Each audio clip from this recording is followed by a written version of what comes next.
Hello বন্ধুরা, আশা করি সকলে ভালো আছেন। লাউ খাওয়া কিন্তু আমাদের স্বাস্থ্যের পক্ষে ভীষণই ভালো।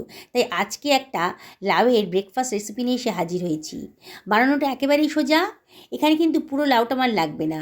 লাউয়ের সামনের দিকের কিছুটা অংশ আমি কেটে নিলাম। এই টুকরোটা দিয়ে কিন্তু আজকে সকালে ব্রেকফাস্টটা হয়ে যাবে। ৩ থেকে ৪ জনের ব্রেকফাস্ট কিন্তু এই লাউয়ের টুকরোটা দিয়েই হয়ে যাবে।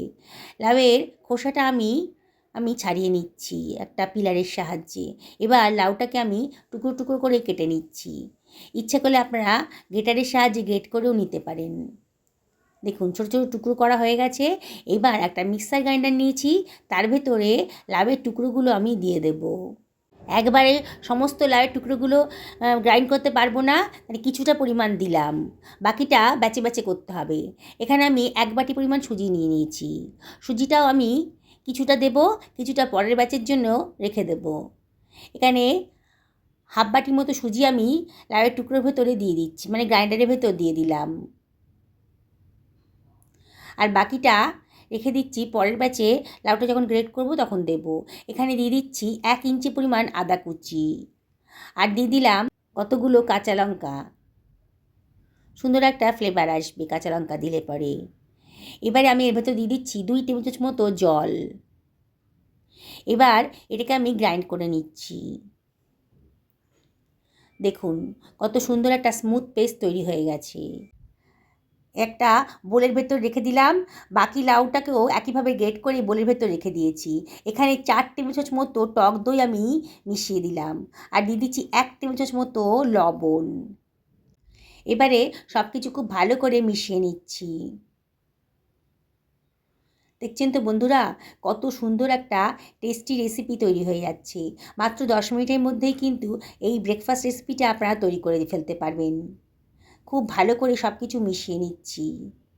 এবারে ঢাকা দিয়ে মিনিট 10 রেখে দেব, তাহলে সুজিটা কিন্তু অনেকটাই ফুলে যাবে। দুখানা মাঝারি সাইজের পেঁয়াজ নিয়ে নিয়েছি, পেঁয়াজের খোসাটা কেটে বাদ দিয়ে দেব। এবার পেঁয়াজটাকেও আমি কুচি কুচি করে কেটে নিচ্ছি, পাতলা পাতলা করে কেটে নিলাম। আমি যে পরিমাণ লাউ নিয়েছি তাতে দুখানা পেঁয়াজই যথেষ্ট। আপনারা যদি লাউয়ের পরিমাণটা বাড়ান তাহলে পেঁয়াজের পরিমাণটাও বাড়িয়ে দেবেন, তাহলেই কিন্তু রেসিপিটা টেস্টি হবে।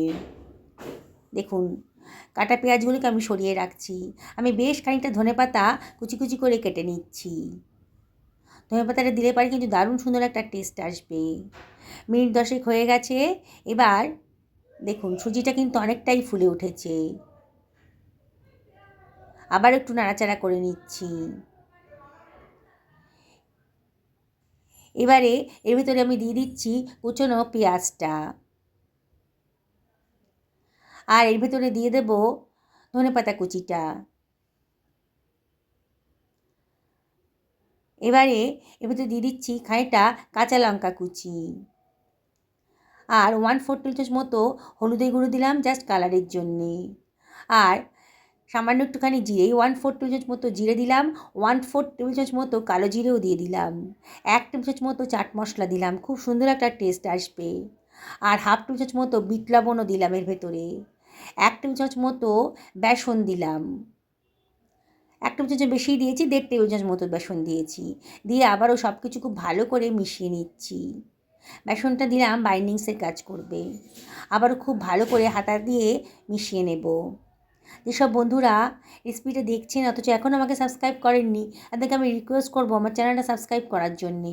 পাশে থাকা বেল আইকনটা অবশ্যই ক্লিক করে দেবেন, তাহলে আমার রান্নার নোটিফিকেশানটা আপনারা চটজলদি পেয়ে যাবেন। খুব ভালো করে মিশিয়ে নিয়েছি। দেখুন ব্যাটারটা কিন্তু খুব বেশি পাতলাও হবে না আর খুব বেশি ঘনও হবে না। আরও টেস্টি বানানোর জন্য 1 টেবিল চামচ মতন গোলমরিচের গুঁড়ো দিয়ে দিলাম এর ভেতরে। আর এর ভেতরে দিয়ে দিচ্ছি হাফ টেবিল চামচ মতো ইনো। ইনো যদি না থাকে তাহলে খাবার সোডাও দিতে পারেন। এবারে ইনোটাকে অ্যাক্টিভ করার জন্যে 1 টেবিল চামচ মতো জল দিয়ে দিলাম। ইনোটা অ্যাক্টিভ হয়ে গেছে, আর কিন্তু বেশিক্ষণ এই ব্যাটারটাকে রাখা যাবে না। এখন চটপট কিন্তু আমাদেরকে ভেজে ফেলতে হবে। আবারও সব কিছু খুব ভালো করে মিশিয়ে দিলাম। দেখুন কতটা ফ্লাপি হয়ে গেছে, কতটা ফুলে উঠেছে ব্যাটারটা।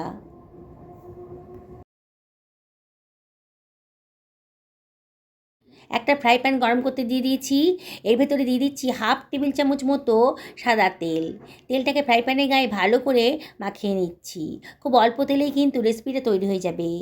খুবই হেলদি আর টেস্টি রেসিপি আজকে তৈরি করতে চলেছি। এবার হাতায় করে একটুখানি ব্যাটার আমি এর ভেতর দিয়ে দিচ্ছি। এই 1.5 হাতা মতো ব্যাটার আমি দিয়ে দেবো। আপনারা যদি মনে করেন একটু বড় সাইজের বানাবেন তাহলে 2 হাতা ব্যাটার দেবেন, আর যদি মনে করেন একটু ছোটো বানাবেন তাহলে 1 হাতা ব্যাটার দিয়েই বানিয়ে ফেলতে পারেন। আমি এখানে 1.5 হাতা মতো ব্যাটার দিয়ে ভালো করে ছড়িয়ে দিচ্ছি ব্যাটারটাকে। দেখুন আমি কীভাবে বানাচ্ছি। এবারে এর উপরে দিয়ে দিচ্ছি খানিকটা কারি পাতা, দেখতে সুন্দর লাগবে আর সুন্দর একটা ফ্লেভারও আসবে। কালারফুল রেসিপিটা বাচ্চারা কিন্তু খুব পছন্দ করে খেয়ে নেবে। এবার ওপর থেকে আমি ছিটিয়ে দিচ্ছি একটুখানি কালো জিরে, দেখতে ভালো লাগবে, আর একটুখানি সাদা তিলও দিয়ে দিলাম ভাজার পর, দারুণ সুন্দর দেখতে লাগবে বলে। এবার একটা ঢাকা দিয়ে 2 থেকে 3 মিনিট আমি মিডিয়াম টু লো ফ্লেমে রান্না করে নেব। দেখুন মিনিট 2 বাদে ওপরের পোর্শনটা কিন্তু একেবারে শুকিয়ে গেছে, তার মানে বোঝাই যাচ্ছে যে নিচের পোর্শনটাও হয়ে গেছে। আমি আবারও 1/2 টেবিল চামচ মতো তেল ওপর থেকে ছিটিয়ে দিলাম, দিয়ে এটাকে আমি পাল্টে দেবো, ওলট পালট করে দেবো আর কি। তেলটা ভালো করে মাখিয়ে নিয়েছি ওপরের পোর্শনে। এবার এটাকে আমি উল্টে দিয়েছি। দেখুন নিচের পোর্শনটা কি সুন্দর করে ভাজা হয়ে গেছে, সুন্দর একটা কালারও চলে এসেছে। এইভাবে চেপে চেপে ধরবেন, তাহলে খুব ভালো করে ভাজা হয়ে যাবে। খুব অল্প তেলেই কিন্তু এটা ভাজা হয়ে যাচ্ছে, দেখছেন তো কত সুন্দর দেখতে লাগছে। ভাজা হয়ে গেছে, এটা আমি সরিয়ে রাখলাম। আমি আর একটাও বানিয়ে দেখাচ্ছি আপনাদেরকে। আবারও সামান্য একটু তেল দিয়ে দিয়েছি। আগেবার 1/2 টেবিল চামচ মতো তেল দিয়েছিলাম, এবার কিন্তু 1/4 টেবিল চামচ মতো তেল দিয়েছি। দিয়ে আবারও ব্যাটারটা দিয়ে একটু ছড়িয়ে দিচ্ছি। বন্ধুরা রেসিপিটি যদি ভালো লাগে তাহলে লাইক শেয়ার কমেন্ট করতে কিন্তু ভুলবেন না। আবারও ওপর থেকে কারি পাতাটা দিয়ে দিলাম, দেখতে সুন্দর লাগবে।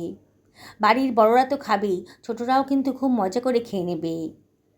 লাউ কিন্তু আমাদের স্বাস্থ্যের পক্ষে ভীষণই উপকারী, তাই আমার বাড়িতে আমি সপ্তাহে 3 দিন কিন্তু এই ধরনের রেসিপি বানাই। দেখুন আবারও ঢাকা দিয়ে এগুলোকে রান্না করে নিচ্ছি। দেখুন কত সুন্দর দেখতে লাগছে আর চটপট হয়েও যাচ্ছে। 10 মিনিটের মধ্যেই কিন্তু এরকম একটা টেস্টি আর হেলদি রেসিপি আপনি বানিয়ে ফেলতে পারেন। সকালে তাড়াহুড়োর সময় মাত্র 10 মিনিটে আপনারা এই রেসিপিটা বানিয়ে ফেলুন। বাচ্চাদের স্কুলের টিফিনেও দিতে পারেন, হাজব্যান্ডের লাঞ্চ বক্সেও দিতে পারেন।